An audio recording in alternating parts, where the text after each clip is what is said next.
हम पुष्पांजलि झा प्रणाम करै छी सब मिथिलावासी के।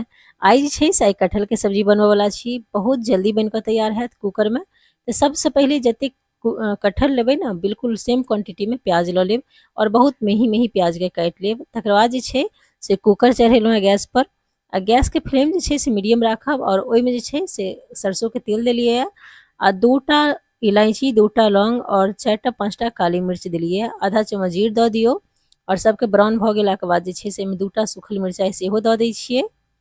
ई जे छै से मिला जुला के जे छै से खड़ा मसाला देबऽ के छै आ 2टा छै से तेजपत्ता दऽ दियौ और ओहिके बाद कटहल और प्याज जे काटि कऽ रखने छियै सेम क्वांटिटी में तऽ हम दुनू के एके बेर दऽ दै छियै कटहल में और कनी काल जे छै से एकरा भूजि दै छियै। लगभग 2 से 3 मिनट तक एकरा भूजि दियौ। और देखियो जतेक जेनाकि 500 ग्राम कटहल लेलहुँ है तो 500 ग्राम जे छै से हम प्याजो देलिए है। तो जतेक कटहल लेब 1 किलो लेब या फिर 250 ग्राम लेब तो ओहि हिसाब से प्याज कटहल दुनू सेम क्वांटिटी में लऽ लेब। और तकर बाद जे छै से 2 मिनट के लेल हम एकरा ढकि के छोड़ि देने छलिए। कनी के प्याज जे छै से सॉफ्ट भऽ गेलैया। आब जे छै से एहिमे किछु मसाला सेहो दऽ दै छियै। तऽ मसाला बिल्कुल बेसिक देबाक छै, कोनो बहुत ज़्यादा झंझट एहिमे बिल्कुल नहीं हैत, बहुत जल्दी तैयार भऽ जाइ छै। तेँ दुआरे हम कुकर में बना कऽ देखा रहल छी। कटहल जे छै से बाहर में सीझऽ के लेल सीझैयो बहुत टाइम लागि जाइ छै तऽ कुकर में बना के अहाँ बहुत जल्दी खा सकै छी। तऽ एहिमे जे छै से 2टा टमाटर सेहो काटि कऽ रखलिए। अहाँ टमाटर के जे छै से प्यूरी सेहो डालि सकै छी, जेना टमाटर के पीस कऽ डालि सकै छी। एहिमे 8-10 लहसुन के कली और अदरक जे छै तकरा कूटि कऽ रखलिए। तऽ ई जे छै से कुटि के देबै तऽ बेसी बढ़िआँ रहत, बढ़िआँ फ्लेवर आबै छै। एहि लाल मिर्च पाउडर छै, लाल मिर्च पाउडर अपनेके जेना खाइत हैब ताहि हिसाबसँ देब। हल्दी पाउडर आधा चम्मच दऽ दियौ और तकर बाद जे छै से एहिमे नमक दऽ दै छियै। नमक स्वादके हिसाबसँ देब, अपनेके जेना खाइत हैब। और तकर बाद जे छै से धनिया पाउडर 1 चम्मच दऽ दै छियै, एकटा नमहर चम्मचसँ। और तकर बाद जे छै से एकरा सबके मिला दै छियै। और गैस के फ्लेम ध्यान राखब जे हाई कऽ के नहीं राखब, नहीं तऽ सूखल मसाला देलिए तऽ ओ जले के डर होइ छै। तऽ ताहि दुआरे मसाला जलाए नहीं, टेस्ट खराब भऽ जाइ छै ने, ताहि दुआरे एकरा जे छै से एनाही चलबैते चलबैत जे छै से बहुत बढ़िआँ रेडी भऽ जायत। लगभग 4 से 5 मिनट तक एकरा जे छै से एनाही भूजैत रहबै।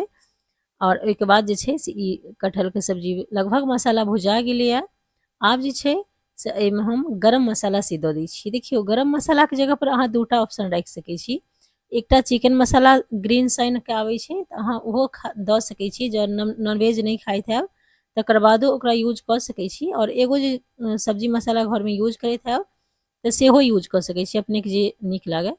और तकर बाद जे छै सबके मिला कऽ झाँपि दै छियै कनि जे छै 2-3 मिनट, जे एकरा मसाला जे छै से भुजा जाए। और ओकर बाद जे छै से देखियौ सॉफ्ट भऽ गेलैए, प्याज मसाला सब लगभग सॉफ्ट भऽ गेलैए। आब जे छै से एहिमे पानि दऽ दै छियै। देखियौ पानि हम लगभग आधा गिलास पौने गिलास देलहुँ यए। अपनेके जेना ग्रेवी राखब ताहिके हिसाबसँ पानि एहिमे दऽ सकै छी।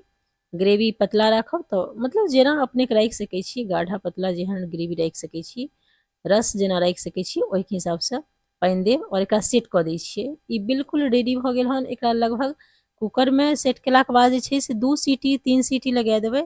3 सीटी तऽ बहुत भऽ गेल, 2 सीटी लगा देबै तऽ बहुत बढ़िआँ सब्जी बनि कऽ रेडी भऽ जायत। ई लगभग 3 सीटी हम लगेलहुँ यए, जे बहुत बढ़िआँ जकाँ सिद्ध भऽ जाए।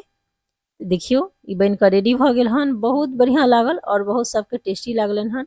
एहिमे धनिया पत्ता सेहो दऽ दै छियै जे बहुत बढ़िआँ टेस्ट आबै। और हरियर मिरचाइ छै से काटि कऽ देलहुँ है ताकि मिरचाइके फ्लेवर एहिमे आबै। और अपनेके यदि मिरचाइ नहीं खाइत हैब बहुत ज़्यादा, तब पसंद नहीं करैत हैब तऽ अपनेके मिरचाइ स्किप कऽ सकै छी। हम देखा दै छी अपनेके जे सिझलैए कि नहीं। तऽ देखियौ बिल्कुल सॉफ्ट एकदम सीझ कऽ तैयार भऽ गेलैए। तऽ मैक्सिमम 3 सीटी लगायब, नहीं तऽ 2 सीटीमे बहुत बढ़िआँ परफेक्ट बनि कऽ तैयार भऽ जायत। हम सर्व कऽ के देखा दै छी। अपनेके सबके मैथिली चैनल यदि पसंद आबे तऽ लाइक सब्सक्राइब सेहो कऽ लेब, ताकि एहि टाइपके जे वीडियो छै से अपनेके लग पहुँचैत रहत और अपनेके सब देख कऽ बनबैत रहब घरमे।